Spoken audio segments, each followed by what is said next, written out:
करें शुरू? चलिए, what should I call you? The comeback kids? The comeback men? Is that appropriate? I think I like kids more. Young Turks has been on from 2001. Yeah. I think it seems like all of us have grown up together again.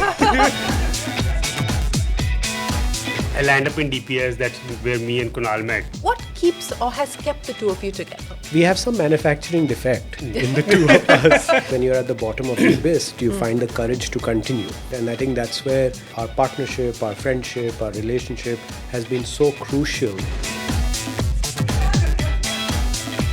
ABCD, astrology, Bollywood, cricket discounts. and discounts. So, Good memory, Shereen. and not money. 13 years later.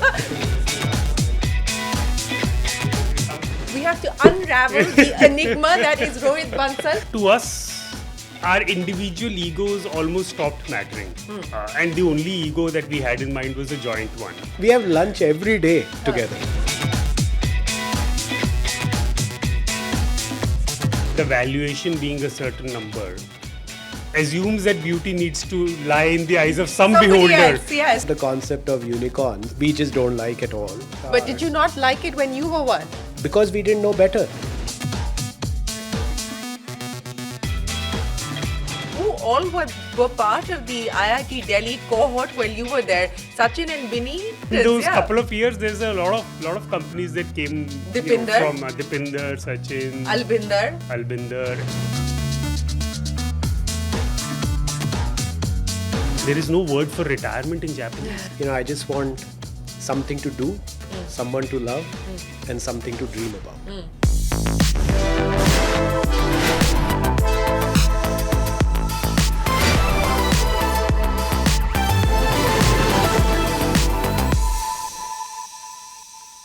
Hello and welcome to Young Turks Reloaded. I'm Shereen Bhan. This show has been about first-generation entrepreneurs chasing their dreams. The two guests that I have with me on the program today first made their appearance on Young Turks way back in 2011.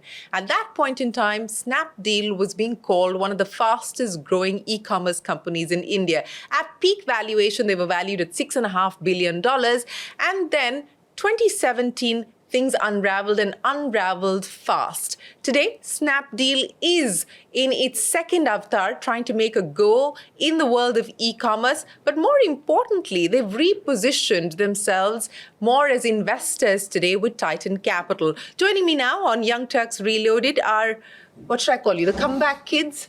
The comeback men? Is that appropriate? I think I like kids more. Kids more. No, the reason why I'm using that word is because it was in a LinkedIn post that you wrote, Kunal, where you said setbacks happen and so do comebacks. And I want to understand from you, how do you see comebacks? Because it also carries a certain expectation, a certain baggage along with it. Because the expectation is that you're going to have to deliver what you delivered when you first started off. But you're different. The company is different. You're different as people today. The environment is different. So, how do you see a comeback? Firstly, always a pleasure being here and speaking with you, Shereen. I think it seems like all of us have grown up together at this point. Old. Right? And so there's something endearing about that as well. So it's a real pleasure.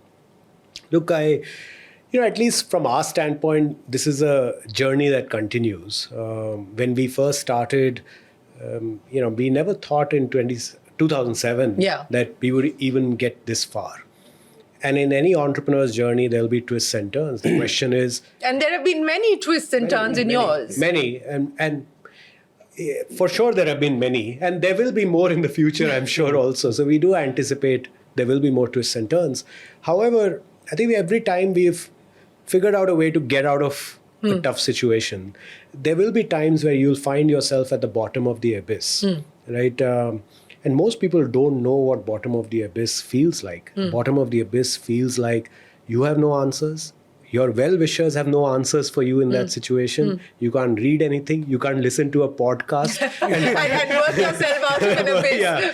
It is like the bottom of the abyss feels like there is no answer. The only answer is give up. Is that how you felt in 2017? To be specific, July 31st, 2017, at that crucial board meeting that took place? I think there have been many moments where we felt like that. Not just one. Many, many moments through the years. In the early years as well, we felt like that on many occasions. But I think what matters is when you're at the bottom of the abyss, do you find the courage to continue, right? And can you muster that courage? And I think that's where it has been, our partnership, our friendship, our relationship has been so crucial to coming out of the abyss each time. And everyone expects, like you said, that you're going to come back in the same way. But actually, most comebacks happen in a different avatar, right? When the phoenix rises again, it generally rises again in a different avatar, and that's what it has been for us. That's an interesting, many thoughts there rising from the ashes. But I think what I like about what you said on comebacks is just having the courage to continue, and I think that that's an appropriate way to actually look at the idea of coming back. But we have to unravel the enigma that is Rohit Bansal in Kunal's words. So you guys go back 25 years, all the way back to DPS RK Puram. That's where this story really began. Yeah, we were both 16. Yeah. So what is it? I mean, of course you have work that keeps you together, but we've also seen stories where over time you grow, you change as individuals, and you don't necessarily have the same value systems. You don't necessarily see life the same way. What keeps or has kept the two of you together? No, I think first of all, pleasure. Always a pleasure to be here. And I remember, I think the first time we met was many years Yes, back. many years ago. Seems like a different generation altogether. It was a different generation. But always a pleasure to be here. Look, I think between the two of us, I've seen that over a period of time, there's a very strong foundation of trust and mutual respect, which has only grown in one direction over a period of time.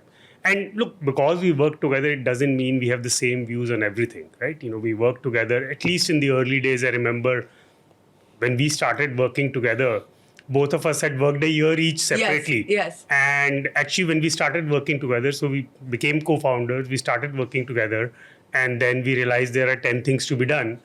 Neither of us knew who's how good do you at allocate? what. Forget how to allocate. But me and myself and Kunal didn't know who will be good at what. So actually, we started almost our professional journey started of learning ourselves what we are good at and not so good at. Have you figured it out? Have you figured it out now? So who's good at what? Well, what do you? the big secret. what do you believe he's good at? He's fantastic. He's a great visionary. He's very creative. He can look into the future, and I think the art and sort of will to never give up. I just, every single day I meet him, I think I can learn a lot more from him. So I've learned a tremendous amount through these years, and I know I will continue to learn, besides him being extremely good at food. You changed to being non-vegetarian courtesy him, isn't it? And by the way, still, if we go out to eat, I neither choose the restaurant nor do I choose the menu. He does all the hard work. He does everything. I just tell him we are going out to eat. He will choose the restaurant. He will know the menu by heart. He will know the off-menu dishes. He will order. We will enjoy food and we'll come back. So you called him nebulous and enigmatic. Now you have to explain that to us. What makes him a nebulous character? No, because I think he's so secure in his being that, he doesn't feel the need to explain himself. He doesn't feel the need to get out there to, tell people how he's thinking. Is very different about the two of you. You're the public face of Snapdeal. Someone's got to do it, right? Listen, now one skill which we are different at. and clearly one that he's better at. No, that's not true. I think just because one of us does it doesn't mean that the other can't do it. Like he can... No, of course he can do it. He actively chooses not to do it. Yeah. But, I don't think you will meet a person who is as obviously brilliant and sharp as Rohit, but also someone who is as just has the best heart ever, right? He's the nicest person, the purest heart ever, right? And I think all the points that Rohit said about the point he made about trust and mutual respect is really what has kept this going from strength to strength. And what I've seen, Shereen, is that many times what happens is that in relationships, if there is even a unnoticeable fissure, when crisis hits, it just breaks it apart. Yeah. And we've seen many crises together, and at least that hasn't happened. Through the years, you'll have people who'll try and come whisper things in our respective ears about the other person. People try all kinds of things, Really? and they almost assume that we don't talk. We have lunch every day together, every day. If we are in office, the two of us, we have lunch every day together, right? Now for last 17 years, we are absolutely in sync. Actually, now when we are sitting in meetings, we don't have to even ask the other person for Isharo. Yeah, actually, It is beyond ishara. It is telepathy. next level now. Right? No, but I just maybe completing what Kunal said. I feel there came a point. I don't know when it came, but I think in our journey somewhere, where at least to us, our individual egos almost stopped mattering. And the only ego that we had in mind was a joint one as to what can we achieve together. And it doesn't matter whether it's my point of view, his point of view, do I look good, does he look good, it doesn't matter. I think there came a point where, look, if we'll win together, if we'll lose together. So, and as a result, not an iota of doubt ever comes in our minds as to when I'm sharing something with Kunal or when Kunal's sharing something with me, as to is there any other agenda, but what we may have different points of view on what we think is right for both of us. Yeah. But it's never, okay, he has his agenda or I have my agenda. It's always a joint agenda. But the key to that would be honest communication, right? I mean, the key to, say, as you said, people have tried to create fissures and friction, but I would imagine that the only reason it hasn't happened is because you've had an honest communication. But who's the one who is the first to kind of bring up an issue if there is one? Either of us. I don't think I don't think we've been through so much together, Shereen, that honestly, if either of us is sensing that there is some part of some business that we are in or some investment we made where there is an issue, whoever notices it first brings it up. We talk through it. We make a plan, usually over lunch. All our planning is... You pick and you decide. Lunch we eat in our office cafeteria. But, we don't have gourmet food. Not every day. Not every day anyway. No, but I think it's... you're absolutely right. I think this constant, open, transparent, clear communication is the reason, and honestly that transcends just our relationship. That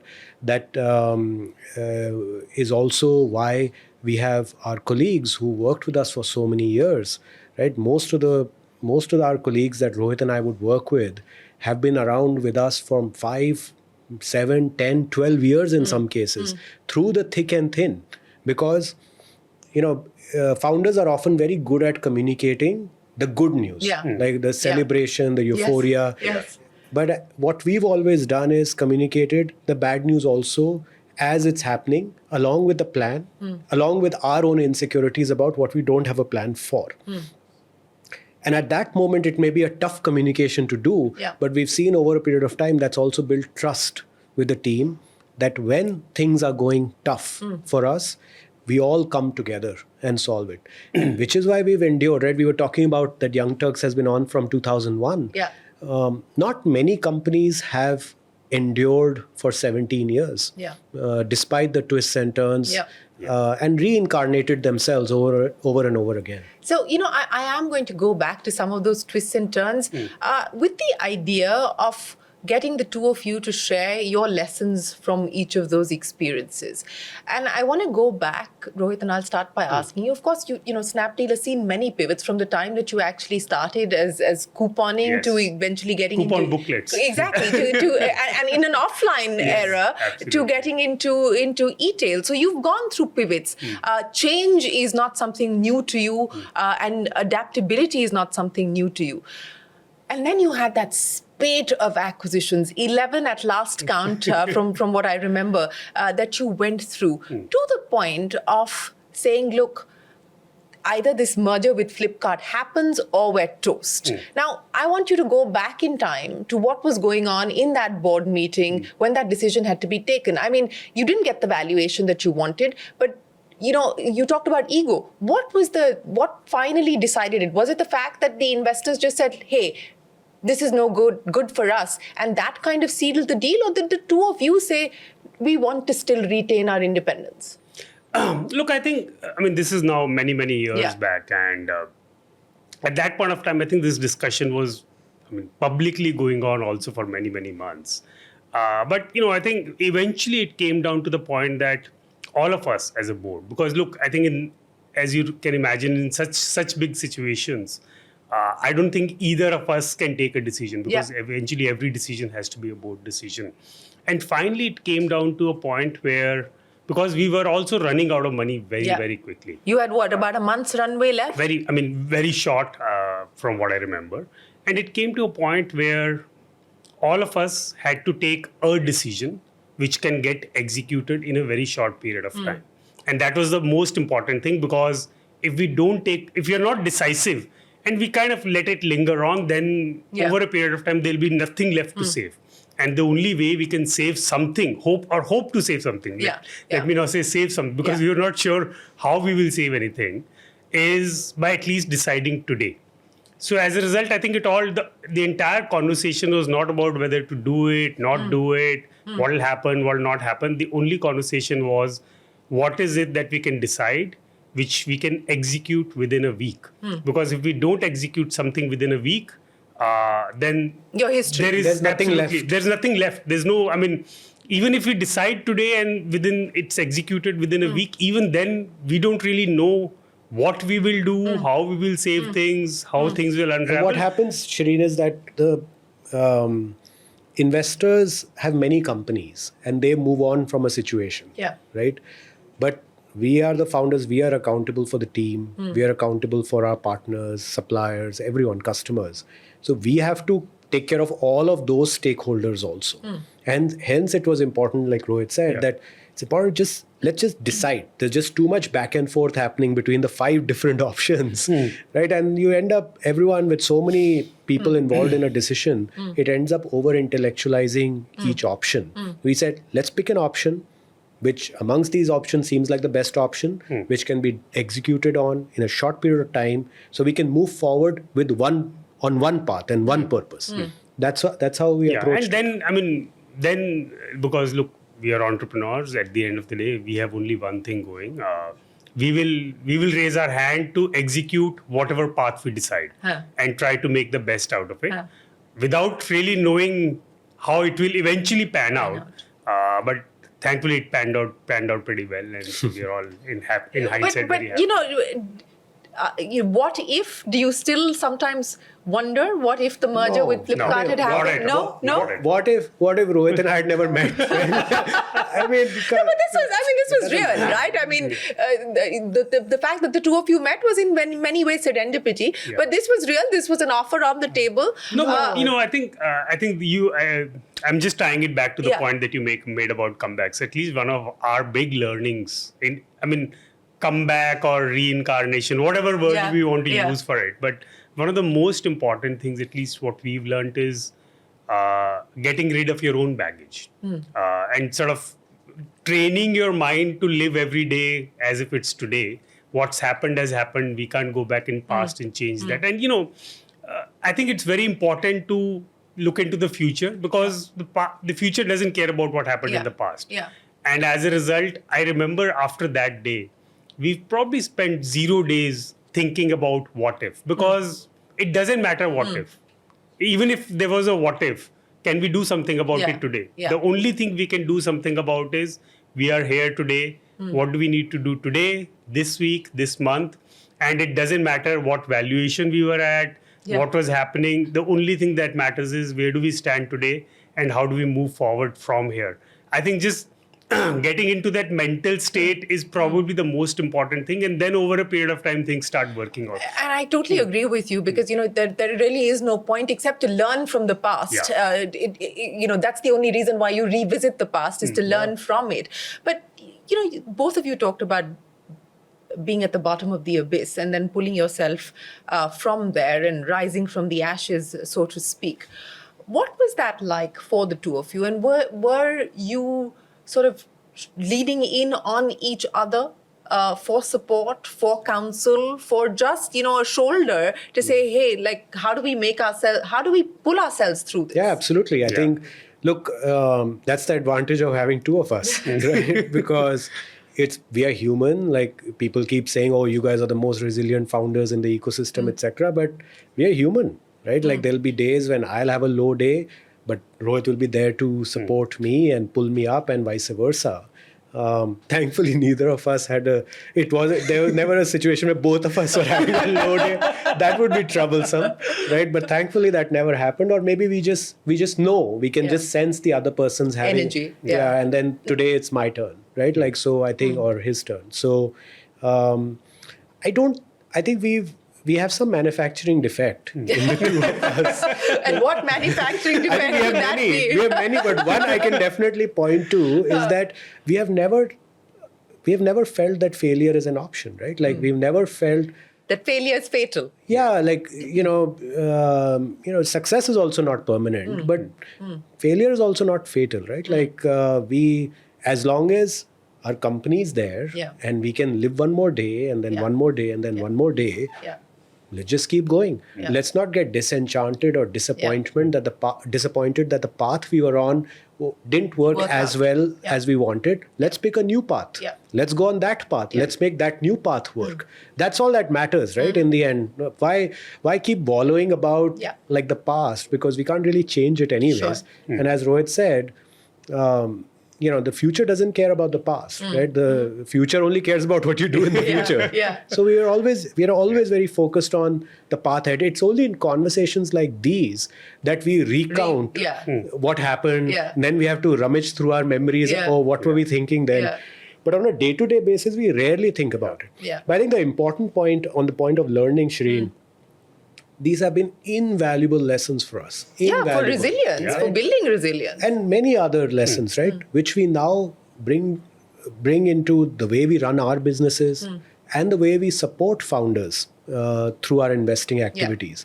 That's what they also see so much value in. That's why they come to us for capital, not just for the money. I will talk about Titan Capital in just a second, but I want to talk about Snapdeal 2.0. And, since we are talking about the future, what is the future looking like as far as Snapdeal is concerned now? I mean, what do you believe in a world of quick commerce and, Blinkit and Zepto and this, that, and the other, where, the big boys are feeling like, okay, where is this shifting to? How are you reading the market today, and how do you see yourself staying relevant in it? No, I think over a period of time, many years back when we started, the number of internet users were extremely small in India. And when internet users did start going, they started going on desktops and laptops, etc. Then mobile phones came, smartphones came. Today, I think we are at an age where almost every single person in the country has a smartphone. And thanks to all the social media and all the sort of things around it, people now have aspirations of not looking very different from what anyone can look. Because earlier people didn't have access. People didn't know what does this person wear, what does that person wear. Now everyone can see. You may not have the means to afford some of that stuff, but at least the aspiration is absolutely there. But the more important thing which has changed, equally importantly, is things have also, thanks to internet, things have also become a lot more affordable than they used to be. Because again, the supply chain networks were not there. Many of the manufacturers used to use 7 layers of distribution to get to the customer. Now a lot or most of those manufacturers have started selling to consumers directly.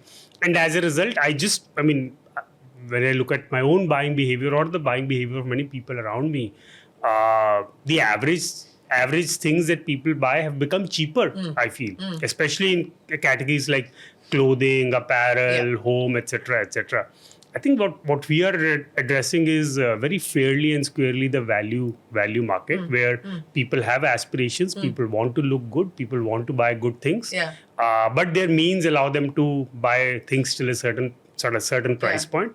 Fortunately, those things are now available online, and that's what we connect the dots for. This takes me back to that 2011 interview, and I remember you said that the Indian consumer is not price sensitive, it's value sensitive, and you said that he or she believes in ABCD: astrology, Bollywood, cricket, and discounts. Good memory, Shereen. And not much has changed, has it? Yeah, I think you're absolutely right. You talked about the plethora of business models that have spawned in e-commerce. I think it's obviously true. What has happened over the last 10 years in the evolution of e-commerce is, as Rohit was saying, as the number of users have exploded and incomes have started going up. Earlier in e-commerce, it was assumed that only one kind of business model will work, which is the classic e-commerce model, which let's call it an infinite aisle model, right, where you have everything, like the everything store. So the Amazon and the Flipkarts of the world. What has happened is, over a period of time, as income levels have gone up and the number of users have gone up, there's a clear segmentation emerging in the market, where at the top is a band of quick commerce, which is metro users with high incomes, high frequency of buying, and mostly branded goods. Then at the middle is what the classic e-commerce model is, which is the everything stores. And at the bottom is the value commerce, right? Which is lower price, like 500 rupee items of decent quality, but it's not going to get there in 10 minutes. It'll get there in 3 days, right? And while there are some, spillover areas on the edges between these three bands, but these three bands are independent and mutually exclusive also of each other, and sizable. Very distinct now. And very distinct, which was not the case like 7, 8, 9 years ago. And so the value market or the value segment is what you intend to chase after. Yeah, and that's what we've been doing now for a few years, and we've made good progress in that direction. And in some ways, if you think about it, that is the future, because as India still has about 350 million e-commerce buyers. It's not a billion internet. It's not equal to the billion internet users we have. Sure. The next 650 million internet users who will become e-commerce buyers are actually all in this segment, because the metro dwellers who are internet users are already e-commerce buyers. And with their income levels, with their aspirations, platform like ours will have a lot of applicability. Okay. And I think the big other, in addition to this, because this market has started coming online, the other big thing which has changed, which is at least I know where we've spent a lot of time over the last few years, is the quality of merchandise which is available to consumers in that segment. Because look, this segment was always there. They started coming online now. But, while we call it value segment, for them it's their hard-earned money, and they're still, whatever they buy, they're still reaching up and sort of buying aspirational things.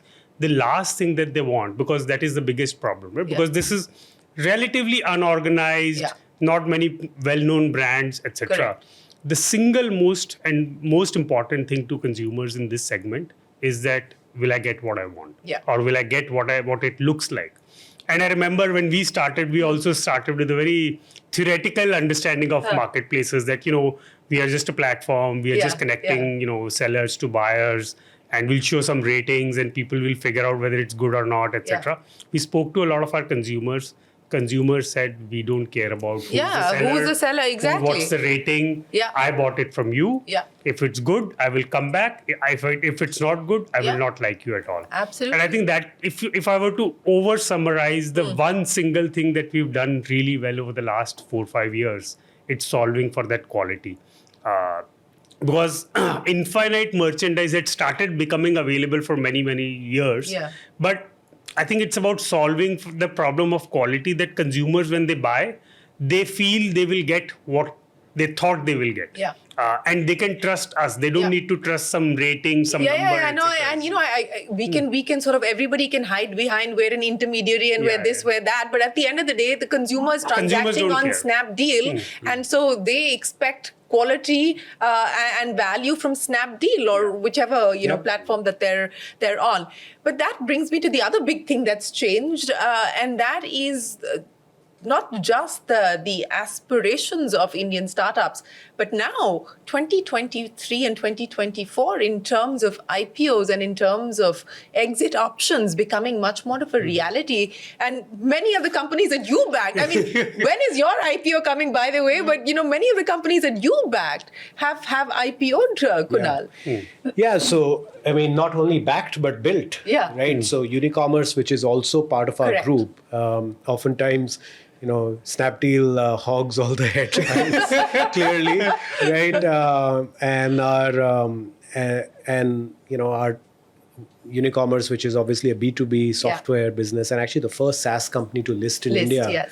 We had acquired this business in 2015, primarily to run the software for Snapdeal's warehouses. And before we knew, over the next few years, we realized that many other brands and platforms wanted the same software. So we started selling it. To fast forward 7-8 years, now it's a listed company. Right? So I feel that there's such a big learning in that, right? Like there's learning around resilience and never saying that. I can tell you nobody would ever put their money on the thought even won't occur to them maybe 3 years ago or 2 years ago that Unicommerce would get listed, right? And have a very successful listing. At the time when it listed in August 2024, it was, I think, the second most subscribed IPO of 2024. For a relatively modest sized company, I remember, I think we received like 21 lakh applications in our IPO. That testament to the quality of the business, obviously to the markets, but also quality of the business. So, it is also, our strong view, Shereen, that in the end, if you build a profitable business that maybe is not growing at 100%, 300% a year, but it's compounding year on year, eventually you will be able to access the public markets. Because venture capitalists oftentimes will push companies. We have seen that also. We have experienced that also. They'll push companies to grow very fast. At the cost of everything else. Right. Our view is very different now, and we've learned from our own experience, right? Where in the same group, right, our Ace Vector, our holding company, we have one business, Snapdeal, which was built a certain way, and then eventually we course corrected and now are building it the way we want to build it. And Unicommerce, which was always built this way, which is, we have raised zero primary capital to build Unicommerce. Zero. We never raised a single rupee of primary capital. So it is doable. It can be done. And hopefully it serves as an inspiration to other founders. That, don't go for this growth at any cost. We have been there and we feel that it's not the right thing to do. The other lesson, perhaps, and correct me if I'm wrong, is be careful who you bring on the cap table. And if at all you need to bring anybody on the cap table, as is very clear from the Unicommerce story. Thoughts on that? Because I think this is, again, something that founders do have to balance. I mean, do you dilute? How much do you dilute? When should you dilute? Who should you bring on board? I actually think, Shereen, the bigger thing here, which, because many we've also been there in that journey ourselves, is the biggest thing, or biggest learning for us, which is what, at least when we work with all the entrepreneurs, we try to at least communicate, or whatever gets captured, it's up to them, is about patience. Because sometimes, I feel many times, you're given the impression at an early age as an entrepreneur that you just need to grow as fast as possible, right? And sometimes you can start feeling like, the world will run away with all the opportunities. I will have nothing left to do unless I grow 300% every year. I'm finished. What's the point, etc. I think for us, the single biggest learning has been, rather than growing really fast, growing really consistently. Even if the growth rate is lower, it will take just, if you zoom out and do the maths, it will at max take 1 extra year. But the probability of success goes up very dramatically if you build the company on the right financial foundations. So that to us has been the biggest learning, which is, like when we interact with young entrepreneurs who are sort of, we are investors in or otherwise, many times we see, because, there is this whole, I think I hate to use the word propaganda, but there's this mental imagery that has been built in the minds of many young entrepreneurs that unless you're growing really fast, you're not good enough. And many unless you're a unicorn, you're not good enough. Unicorn, growing very fast, etc., etc., etc. And as a result, young founders are impressionable, like we were also.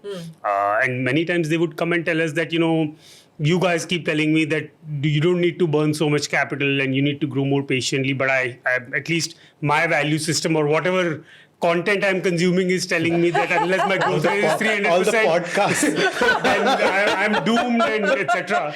I think I feel it's unfair to the founders, to be honest, and we educate them that, it doesn't matter. What matters is how much can you afford to grow. If you can afford to grow at 300% a year, please go for it. But if your financials, if your product market fit, if your economics don't allow you to grow at this pace, don't feel compelled that that is the only possible way. If you look at most of the large cap companies in India, historically, they would never have grown at 100% a year, ever, in their entire journeys.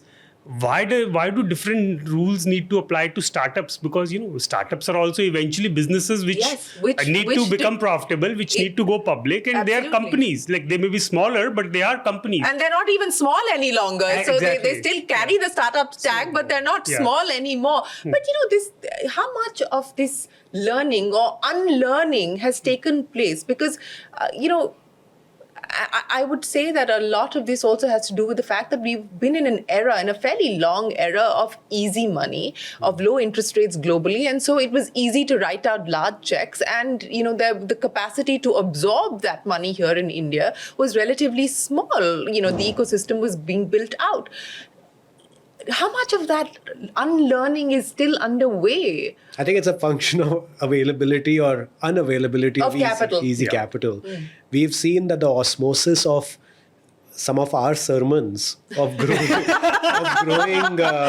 patiently, as Rohit said, are no longer falling on as many deaf ears as they used to. Right? You brought up the concept of unicorns. Right? It's a concept, we just don't like at all. And we are very vocal about it because we just don't understand why we have to chase a mythical animal which represents, maybe not even an animal, mythical creature that that points to a currency that is not ours. But did you not like it when you were one? Because we didn't know better, right? We didn't know better, and we have to be honest about it. And now we know better, so it's important that we talk about it. Mythical animal representing a currency that is not ours and a number that has no relevance to our country. Like, why 8,300 crores, right? Like, what significance does that have in our country? Like, it does not, right? Like, it's not some nice round number also. Like, it was 10,000 crores or 5,000. Like, it's 8,300 is a really random number which keeps changing by the day, every day. We've been in this business and industry for so many years. Even now, if someone sends us a dollar-denominated thing, we have to mentally do the multiply it by 83 divided by something, and then, okay, now I understand what's it in crores.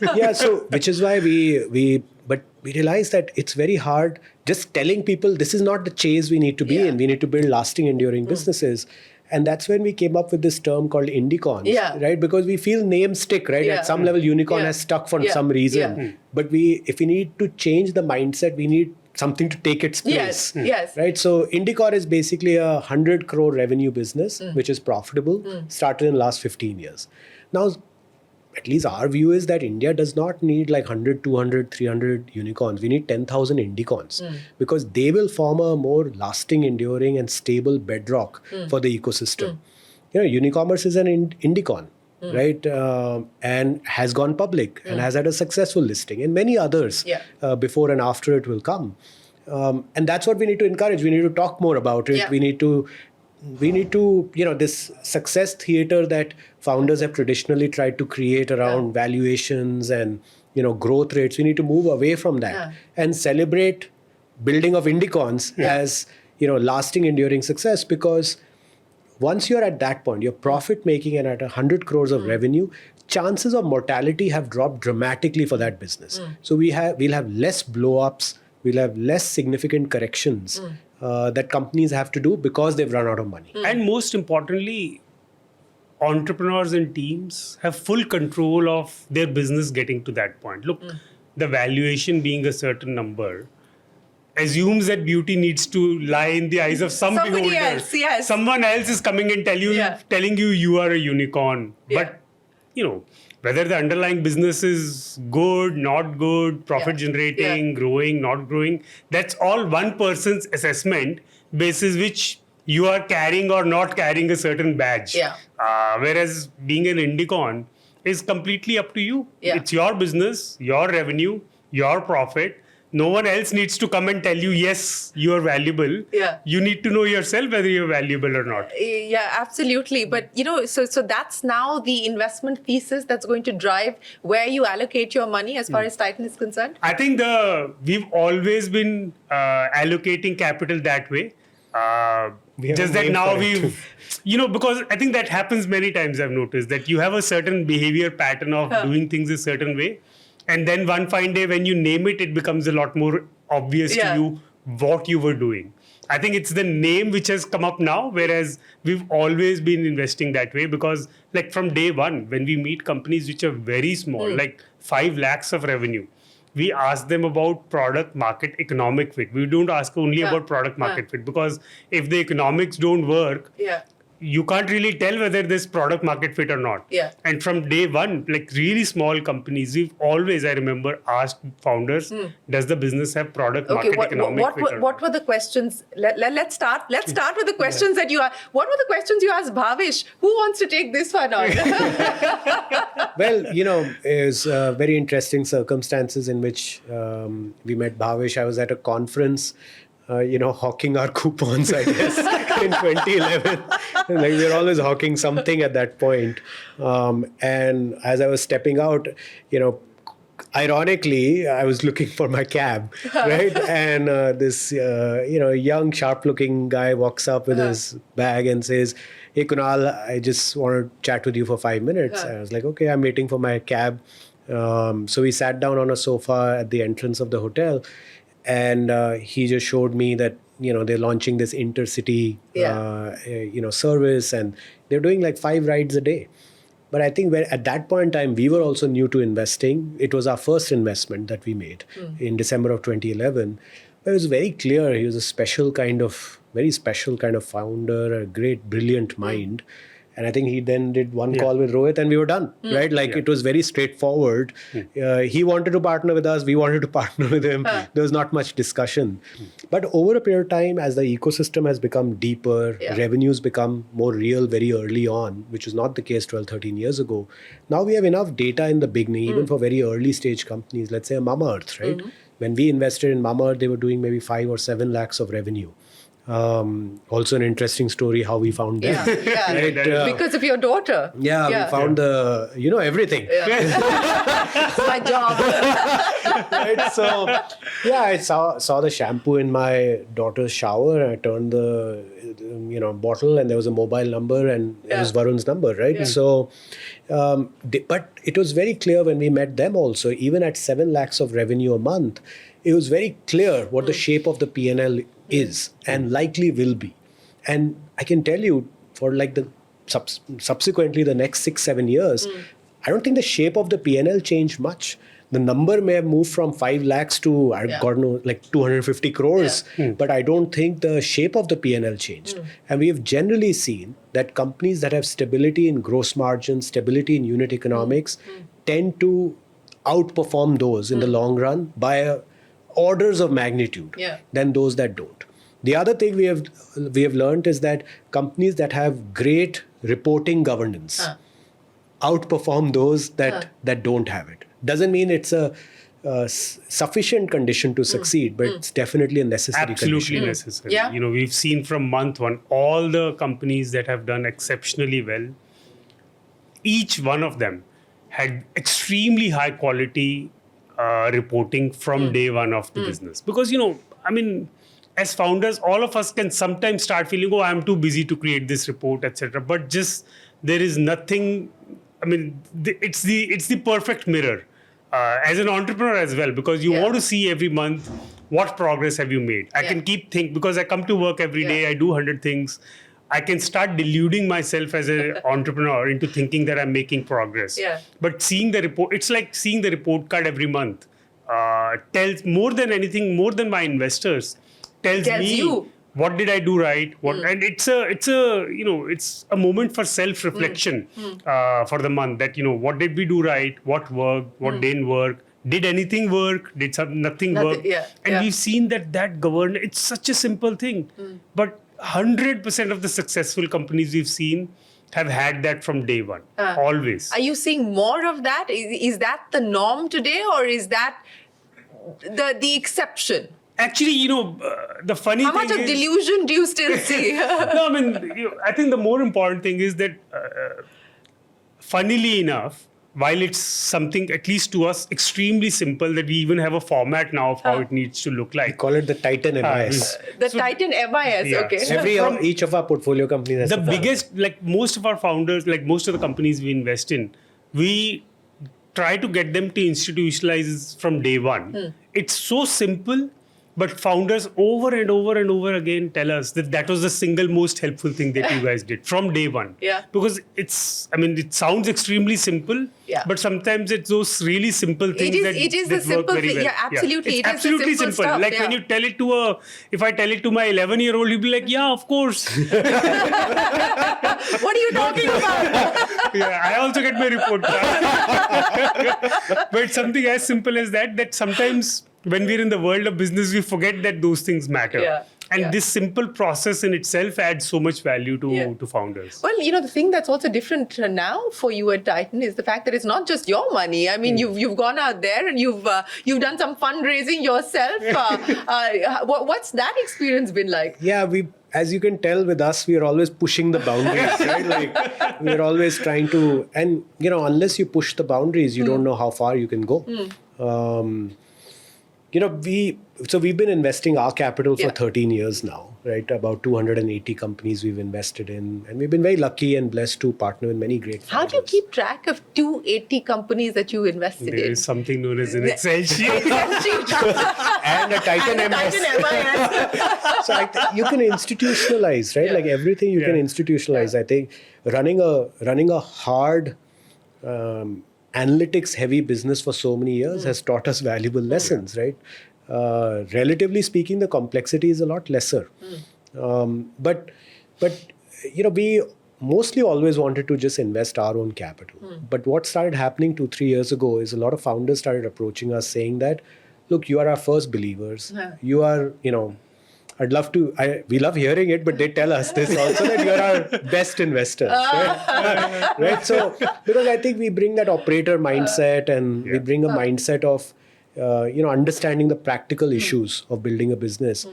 They would tell us that, look, we'll go out, we'll get a lead investor. Can you do the remaining round? Right? In the subsequent rounds that they raise after we've invested at the seed stage.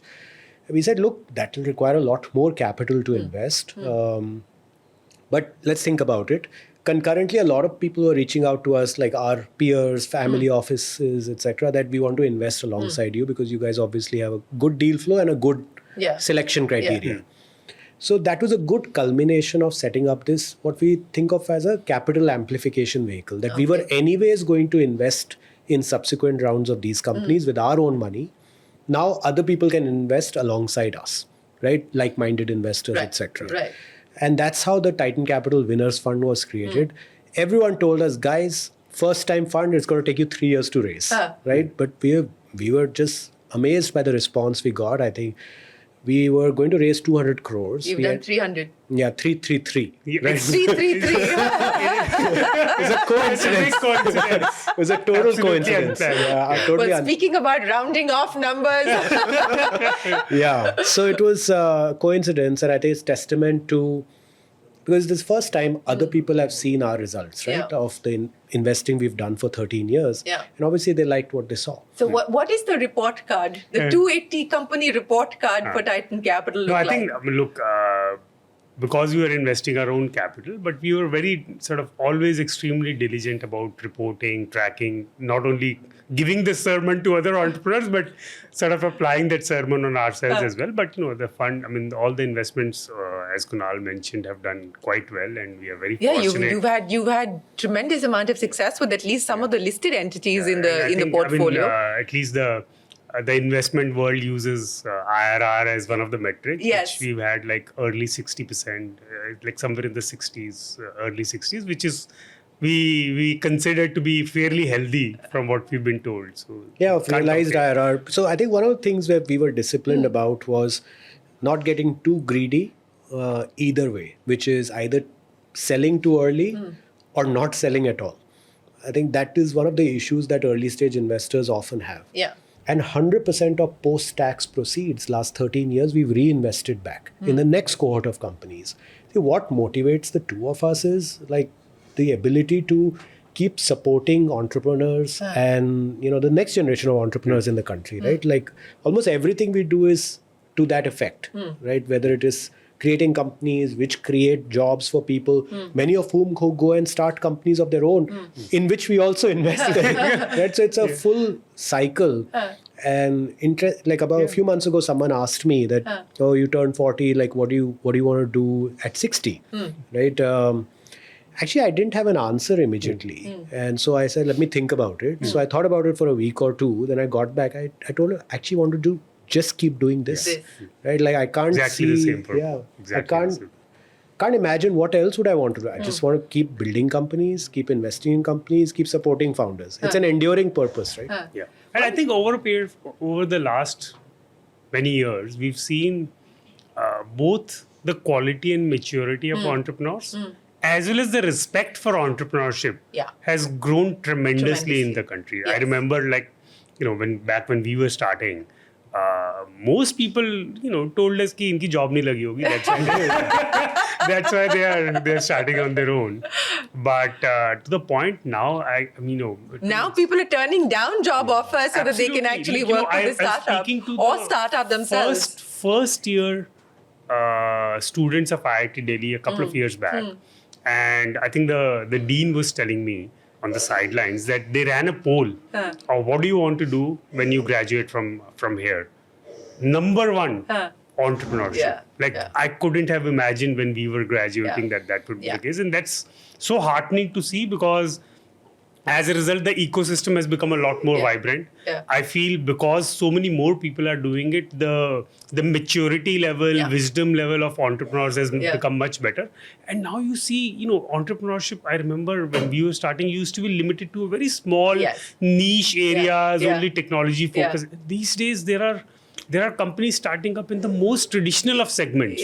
And that's so heartening to see, because there is innovation possible in everything. So it's so good for the country. Absolutely. I think, for someone who grew up in Bhatinda before they made it to DPS RK Puram and then to IIT Delhi. Kunal was right to remember everything. No, but speaking of IIT Delhi, you were a very special batch. I mean, who all were part of the IIT Delhi cohort while you were there? Sachin and Binny? Quite a few. Actually, it's such a big coincidence that in those couple of years, there's a lot of companies that came from Dipinder, Sachin, Albinder, many actually. I can't remember all the names. Did you guys hang out together in college? I mean, in some ways, but I don't think either of us were thinking that eventually we will go on to building India's unicorns. I feel it's such a big coincidence. But what is it about the IITs in general, but also about IIT Delhi in specific, that's really been the incubation ground for so many startup stories? I actually feel, I feel first it probably was a coincidence, but then at least I feel what happens is, at least I remember, I have a very personal story about this, not with respect to IIT, but with respect to DPS. Is that, as you rightly mentioned, I grew up in actually a town which is 50 kilometers from Bhatinda, which, like before Google Maps, no one could find out where it is. I know Bhatinda. The Air Force has a very large base there. So, when you grow up in such a small town, you can grow up with one of two mindsets. You can either, because look, I used to do okay in studies and used to do well in studies. And you can grow up with one of two mindsets. Either you can start thinking that, okay, because I'm good here, I'm superhuman and I'll be able to do everything, etc., etc. Or you can grow up with the mindset that I grew up with, where I used to think that, okay, I'm okay till the time I'm in this village. But the moment I go into the big club, which is like Delhi and national level, etc., nothing will work out. I used to have very low confidence in my own abilities. Used to think that, all the people who go to IITs or some of these good colleges must be some superhuman people. And I landed up in DPS somehow. No one in our town had ever been to an IIT. I land up in DPS, that's where me and Kunal met. I had extremely low confidence that I'll be able to do anything, even though I got very decent marks in class 10th. And I think for me, the big change happened when I saw some of the people, because I came in grade 11th, and many of the seniors who were in grade 12th, many of them are people, like growing up in a small town, we used to think that people who go to good colleges are some superhuman alien beings with wings, etc., etc. But when we saw all these people, these were people like us, who looked like us, talked like us, behaved like us. And the next year, many of them went to good colleges. And I think that's what made, at least demystified the whole thing for me personally. That look, if these guys can do it, then hopefully I can too. And I think that just humanization becomes very important. You don't put things on a pedestal. I feel the same thing has happened with entrepreneurship as well. Is that once a few people from IIT Delhi or whichever college ended up creating companies which became successful, I feel as an average student in IIT Delhi, you feel, yeah, look, these guys are exactly like us. They sat in the same classes, bunked the same classes, etc., etc. And now they've created companies. So just suddenly the enigma that you need something magical goes away. And as a result, your willingness and ability to try your hand becomes so much higher. And if you try your hand, there is a good chance you will end up succeeding. So I actually think it's a lot more simpler explanation. While there is magic in creation, creating companies, creating brands, creating stories, I think the point that Rohit just made about putting people and companies on pedestals, because then when you knock them off those pedestals, it can be pretty brutal, and that's an experience that you've lived through yourselves. So I want to ask you, Kunal, you talked about ego, and you said today it's like joint ego, the two of you. But how have you dealt with that? How have you dealt with, because the attacks are very personal, the setbacks are also personal. How have you dealt with that? There is Swami Vivekanand had a saying that you must take risk in life. If you win, you can lead. If you fail, you can guide. Right? So our approach is sort of that, right? Like we keep taking risks, and many times they work. Like you actually don't know all the times, thankfully, that they didn't work also. There have been many, many times that risks didn't work. But there have been enough times that they worked, which is why we are here, else you won't invite us to your podcast. So, I think we have jointly, collectively, we have a decent barometer for risk, right? The two of us, where we are watching out for each other's blind spots to the point where most of the time the risks have played out. And sometimes they have not, because that's the nature of risk, right? It won't play out every time. But I think if the sum total of the risks you have taken, the outcomes of that are good enough, then those are risks worth taking. At least that's the approach that we take. And I hope that continues, right? I hope that as we get older, sometimes you hear that risk aversion kicks in. It's not happened yet. Right? I just hope it doesn't happen also. And it's interesting that you talk about risk aversion. I would put it as risk awareness.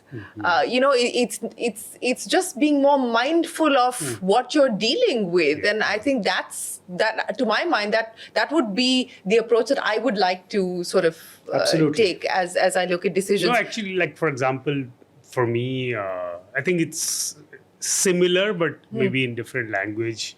For me, the big learning, not only intellectually but also assimilating that, has been of Karma Yoga. At least I'm a big fan of that philosophy, not for religious reasons, but just for philosophical reasons, is that you have the right to your actions, not to your results. It's easier to intellectually understand, much harder to assimilate. And I think hopefully we've been able to assimilate that within ourselves over the years, and that allows you to do many more things, because suddenly you're not feeling you need to succeed. You have this hunger to succeed, but what you care the most about is, where am I today? What actions can I take? Do I think they will take me to a better place or not? And if you keep doing that over and over again, more often than not, things will eventually start working out.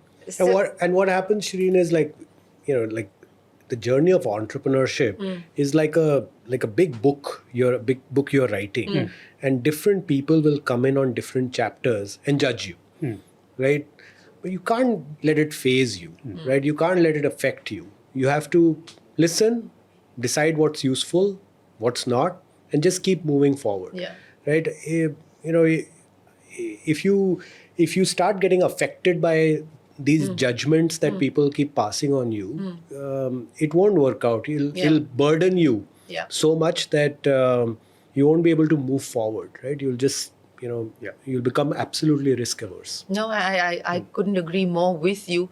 I think this need for external validation often drives us into a sense of fear and paralysis. And I think we need to know what works best for us and have the integrity of purpose of taking that forward. But I want to end by asking the two of you and, picking up on where Rohit left off. Success at 27, what did that mean to you then? And success at 40, what does it mean to you today? Well, Rohit can go first. He's going to think and come up with a podcast answer.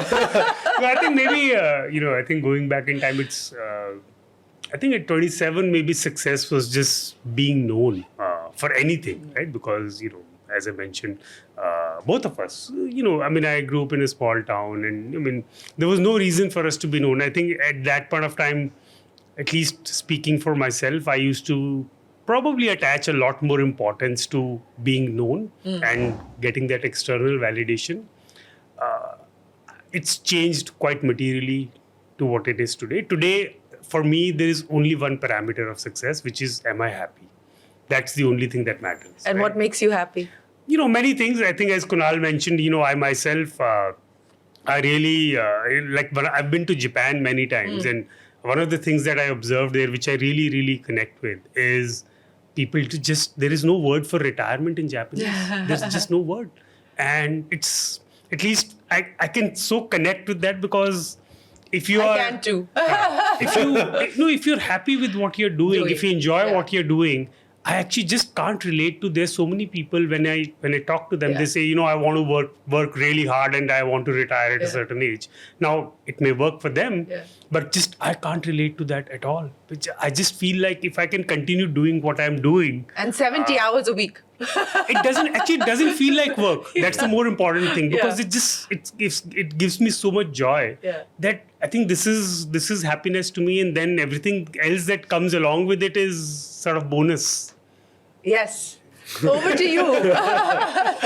I think, look, success, I feel what success means to you at that point in time, it keeps changing. I feel that it probably meant very different things 2 years ago.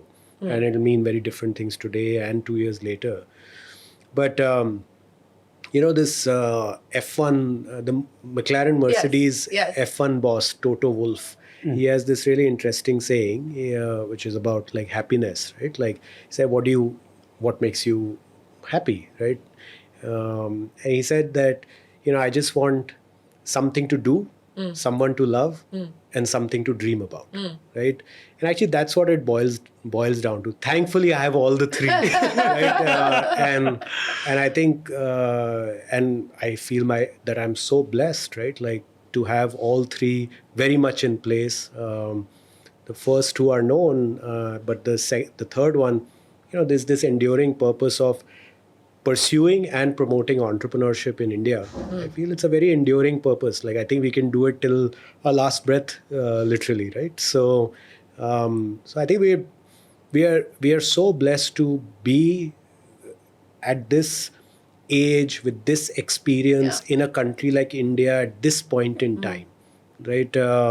Because this time is not coming back, right? This is probably the first time this is happening in India, and maybe the last time it'll happen in India. Right? This significant inflection point. Yeah. And to be in our prime, to have learnt our lessons, to have a lot of wisdom, to have resources, to have a good reputation. Yeah. At this point in time, I mean, we really couldn't have asked for anything else. And which is why you're all set to play shark now. What is that about? I feel you must try everything in life once, right? I feel you should lead a absolutely regretless life, right? I feel that it is interesting, and actually, if you think about it, it is in sync with this enduring purpose of promoting entrepreneurship. Yes, it is, entertainment and drama and all that, but it draws people in, and as a result, hopefully, inspires enough to pursue entrepreneurship. Well, I hope that the two of you continue to have the courage and the conviction to not just fund your own dreams, but to fund many, many other dreams. And, thank you so much for very honestly and candidly sharing your own experiences and stories. As I said, we've tracked their journey for over a decade now, and I have to say that it's great to have you back on the program, and I wish you all the very best for all your future endeavors. Thanks very much for joining us today. Thanks, Shereen. Thanks. It was a pleasure. Thank you so much, Shereen. Always a pleasure. My pleasure entirely. And with that, it is time for us to wrap up this edition of Young Turks Reloaded. From all of us here on the team for now, goodbye. Thanks for watching. More lessons in entrepreneurship coming up shortly.